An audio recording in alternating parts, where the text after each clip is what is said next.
Qui défendra l'enfer? Beaucoup de chrétiens, même évangéliques, ont une curieuse habitude quand il s'agit du sujet de l'enfer. Soit ils n'en parlent jamais, c'est pour eux un sujet tabou, soit ils s'excusent d'en parler. Je connais une fille qui a honte de sa mère parce qu'elle estime que sa mère n'est pas assez intelligente pour elle. Ce que sa mère dit en société la gêne.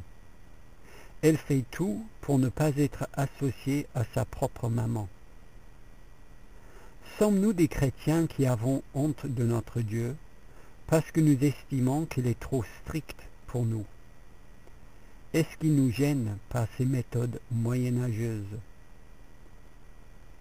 Vous savez qui parle le plus de l'enfer dans la Bible? C'est Jésus, et de loin. Et vous savez quoi? Quand il en parle, il ne s'en excuse jamais, parce que l'enfer fait partie de l'œuvre parfaite de Dieu. L'enfer fait partie de l'œuvre de Dieu autant que le paradis. Ce n'est pas une tâche sur son œuvre, mais une partie intégrale. L'enfer a été créé par Dieu pour punir le diable et pour punir les hommes. L'enfer est une preuve de la sainteté absolue de Dieu, tout comme le paradis est une preuve de son amour infini. D'autres chrétiens disent « Oui, il faut parler de l'enfer parce que c'est dans la Bible, mais il ne faut pas s'en réjouir. » Ah bon? Ah bon? Si c'est l'œuvre de Dieu, nous devons nous en réjouir.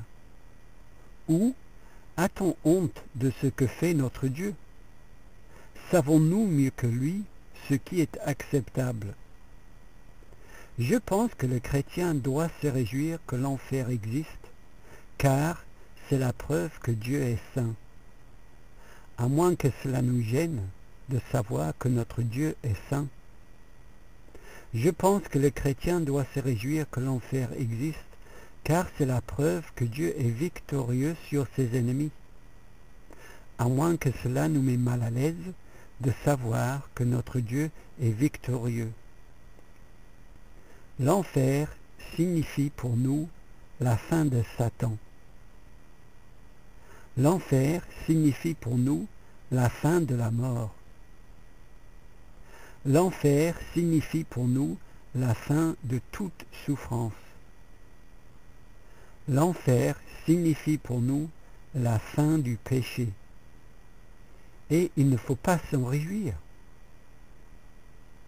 J'ai plein de défauts, mais j'ai ceci pour moi. Je voue une admiration inconditionnelle à Dieu et à son œuvre. Pour parler clairement, je suis fan de tout ce qu'il fait. Dieu, le Dieu de la Bible, je le trouve génial, magnifique. Je ne lui trouve aucun défaut. C'est plus fort que moi. Tout ce qu'il fait me plaît. Je me réjouis donc que l'enfer existe. L'enfer est un chef-d'œuvre de Dieu, car tout ce qu'il fait est parfait. C'est mon Dieu qui a créé l'enfer et je suis fier d'être associé à lui et à son œuvre. Et si mon attitude vous choque, c'est que vous êtes peut-être comme la fille qui a honte de sa propre maman.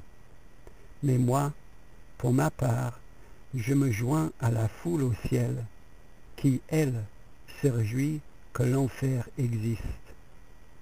Alléluia, dit-elle, sa fumée monte au siècle des siècles.